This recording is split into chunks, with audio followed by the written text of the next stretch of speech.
So now we got to think about what do all of these guys in this clip have in common.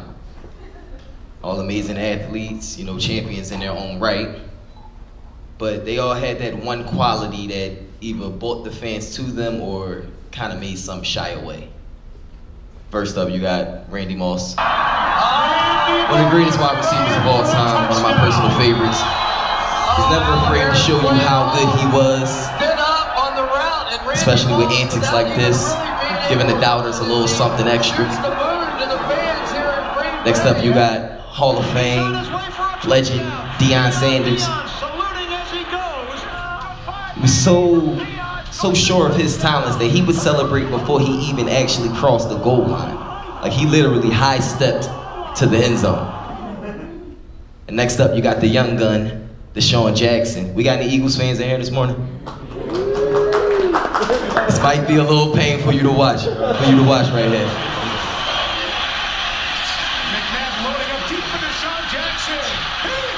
It's a lesson to be learned here.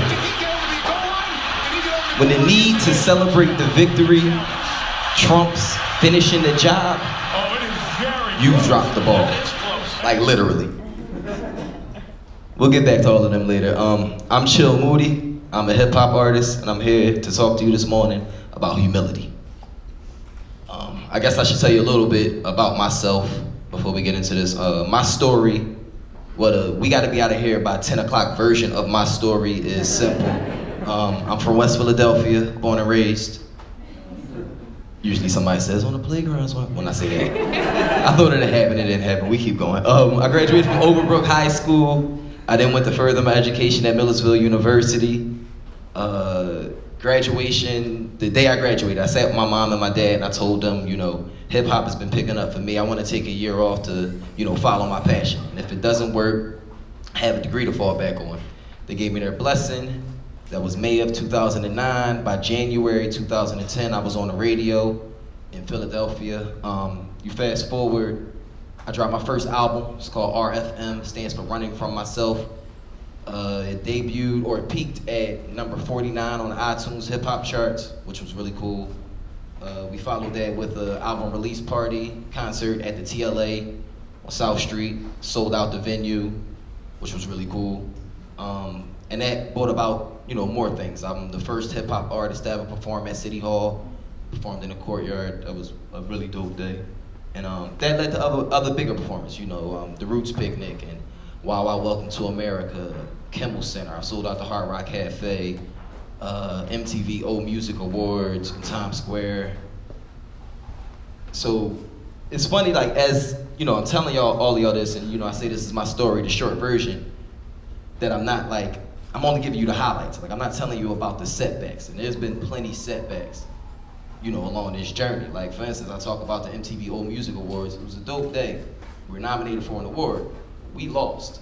And that is pretty much as important, more important than any of the things that go on, you know, with the performances, because that was like it was a letdown, and, you know, we rose above that, or from that. I talk about, you know, selling out the TLA for the RFM show, which was dope, and, you know, it's, what we say, nothing to sneeze at, you mean? But more recently, I had my 30th birthday at the TLA, and that was, you know, all but half full. So knowing that is like more important to the journey than any of this other stuff. First song on the radio, 2010. I don't have a song on the radio right now. Like, that's important. I talk about my schooling all the time. Graduated, went to Millersville with a full academic scholarship. I don't always tell the part of the story where I lost that scholarship my first semester at school, thinking I had it all, drinking, not going to class, you know, feeling like I was up here, and that's more important about my schooling than anything. The fact that I persevered through that, and in like 6.5 years graduated, but I got that degree, you know, it worked out. But at the end of the day, you know, I'm stripped down to chill Moody, West Philadelphia, born and raised.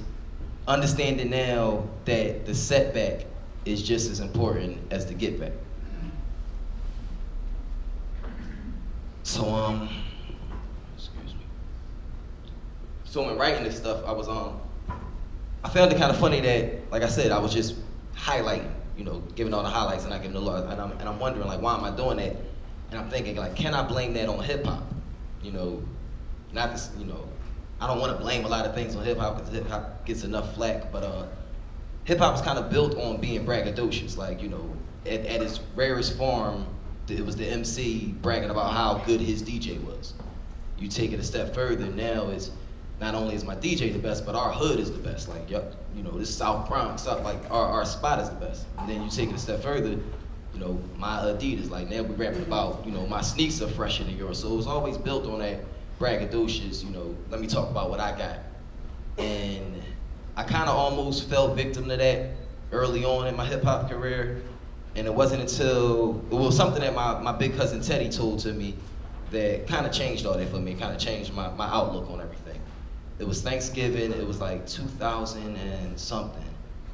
And my mom invited everybody over for Thanksgiving, like my whole family. So we got a big family, especially just in Philly.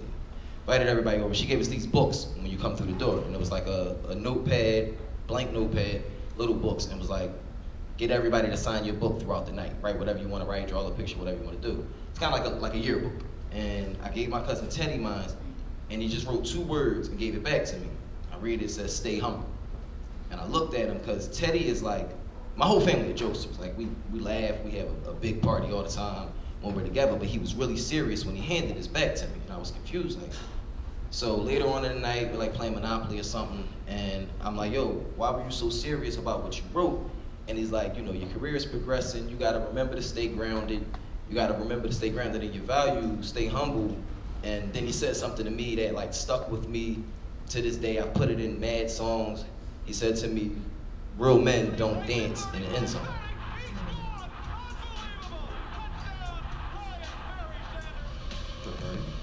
So I started to model myself after these type of guys, Tim Donkins, Barry Sanders, O.J. Simpson. He used to play football. Bo Jackson. Like, these were the guys that were like the critically acclaimed greats. They might not have been, you know, the champions with all the accolades and all the rings, but they were the guys that all the interviewers wanted to interview and all the journalists wanted to write about. Brands wanted to associate themselves with these guys because they understood that real men don't dance in the end zone. Oh yeah, my fault. Let me get some water.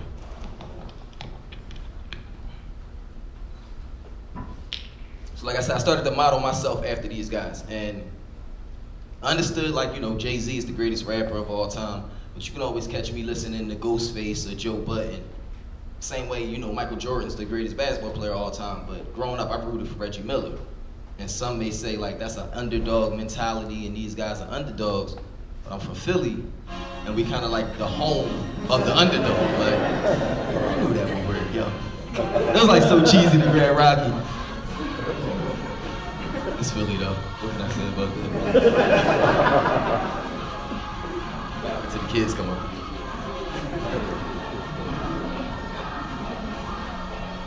So when I started to adhere to that real men don't dance in the end zone mentality, things started to happen. Like, you know, things started popping a little bit. This is a lot of cool stuff that happened. I should just say that was cool. Papers and stuff. But I started associating the fact that these big brands and, you know, big name artists wanted to go out of their way to associate themselves with me. I kind of drew the correlation with that, with the way I was carrying myself. You know, it was easier to work with the guy that was humble. It was easier to associate your brand with the guy that was, you know, exhibiting some type of humility. It works better for your brand, you know, is what I think they thought, and I feel like they were right. So, you know, now I'm at another level where, you know, Questlove's showing me love and, you know, things like that. Questlove's showing me love, that sounds funny. And so now I'm at the next level, and now it's like, you know, it's time to elevate, you know, let's build on this real men don't dance in the end zone thing. So I adapted like a new mantra, and it's something that one of my old heads told me around the way. We call him OG, and anytime you see OG, he got, you know, a lot of jewels to drop. Like, he's like an older guy. He got a lot of jewels to drop. So he always say to me, always remember the main thing. And when he says that, you gotta say, well, what's the main thing? And then he says, main thing, don't get excited. That worked that time. Cool. I never asked him what that meant, because I like just kind of knew what he meant right when he said that. Sometimes when you're reaching these new levels and, you know, you're moving along in your journey, you become overzealous, you become comfortable, and through that, you might become stagnant. You forget that hard work is what got you there in the first place, and, you know, you're comfortable, you grew content. I took main thing, don't get excited, as a plea to always remember that there's a next level. Like with music, like I said, I had music playing on the radio, 2010, but I mean, I've had it since then, but what I'm saying is, that music was playing, my first song on the radio, stuff I recorded in my dad's basement, it's playing like 2 o'clock in the morning. My mom got to stay up all night just to hear me on the radio. If I would have got excited by then and got overly excited then, I would have never made it to regular rotation, where now my mom's hearing me on the way home from work, on the way to work, or Sunday when she was chilling at the crib. I like didn't get excited. Same thing with the shows, like, you know, Welcome America and the Roots Picnic, like these are big shows, and, you know, it's a big deal, but there's other things. Like in writing this, I was talking to my sister about it, and I was explaining to her, I haven't come this far to come this far. That was dope, right? Somebody should write it. But I said it the other night. I was like, yo, we was a little drunk, but I thought it was cool. But no, I haven't come this far to come this far. Like, there's always a next step. So there's national stages that are escaping my grasp daily. There's even local stages that still escape my grasp. Like, if anybody in here has the plug to anything Made in America related, you come holler at me. I'm gonna be by the donuts after this, and we need to talk. But no, seriously, like it's just always another step. You can't get excited, because I believe excitement breeds contentment. Even with my newest venture. For those who don't know, I just recently started my own digital distribution label. It's called Nice Things Music. You can clap for that. I'm really proud of that. It's just something that, just the first brick laid to kind of rebuild this infrastructure musically in the city that I think is lacking. But even with that, like, there's so much more to do. And you will not catch me getting excited, because the main thing is don't get excited. So now I'm left with, like, with all the new stuff going on, it's like I don't want to keep saying a new mantra, because it's always building on what's been in the past. So you had the real men don't dance in the end zone. You got the main thing, don't get excited. And they all kind of built off the same values, built on that humility. But most recently I've been adhering to something completely, or a new saying. And it's a quote from a rapper I mentioned earlier, Joe Budden. And what he said is kind of like been a framework for this whole, you see we did like a 30 for 30, humility, whatever.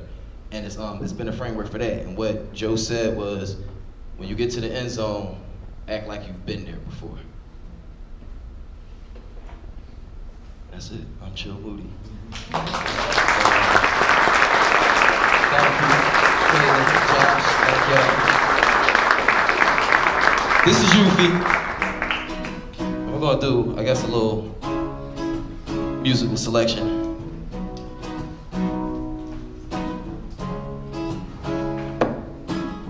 Y'all can hear me?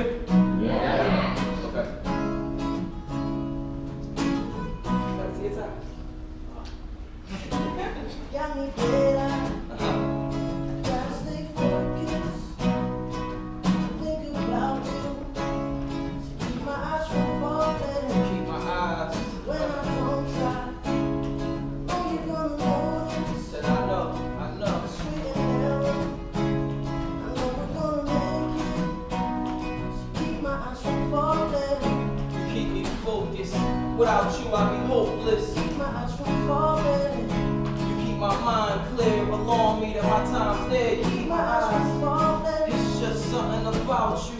I couldn't picture this without you. Keep my eyes from falling. Subtle vision like this road is vacant. You are my motivation. Look, I say a prayer once my day starts. Navigate through the jungle with the brave hearts. Yellow brick road, I was getting smart to make sure I end up back home and not the graveyard. The game of life, there's no referees. My team need to eat, I got the recipes. It's my cake, I'll eat it too and make sure I give the rest in peace before I rest in peace. My mind doing all kind of running. Stroking midnight, said my time is coming. Must be tripping, and I'm tired of stumbling. I look to you for direction and keep my mind from wandering. You keep me focused when I'm working late. Great things come to those who work. I'm good on those who wait. Destination set. Fate chose the day, and when that door opens, I refuse to go in late.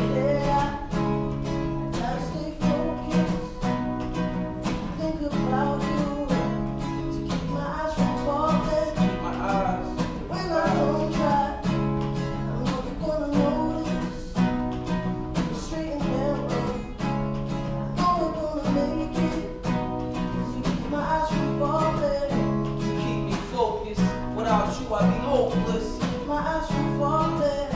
You keep my mind clear, along me that my time's there. You keep my eyes from falling. It's just something about you.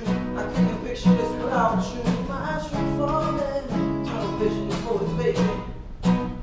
Look, dreams is being chased, and at this point they lead the race. Any obstacle need to be erased. We first started neck and neck at an even pace, eye to eye. Now I call you lucky if you see my face. Don't need for gossiping, you know where I've been. Locked in with my pen, trying to climb into your top 10. Stuck on that 15 floor, crushing totally. Real cash, no time for play though. The streets molding. Look, situating how they supposed to be. Started at the dome, man, with nice things globally can brag, but I be dead wrong. Cause real men don't dance in the end zone. Just something my big cousin told to me. Mom's never scolded me, this good kid. Mad City, move him over, mics to back, and then used to capacity. Now the path is set already, took a couple steps. Lyrical exercise, a couple reps. Yeah.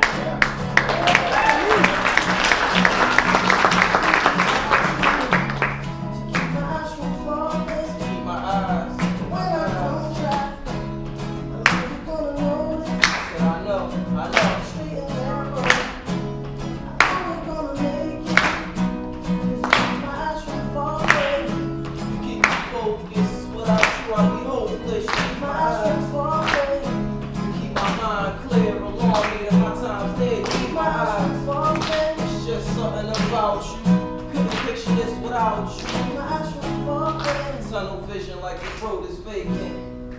You are my motivation. Yeah.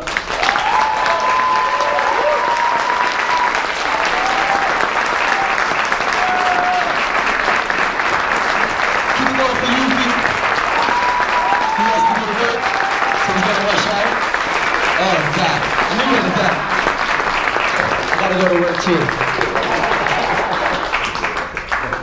So yeah, that was that. That was fun. Come here. Can y'all give a round of applause to my sister live? Y'all might not know what. We had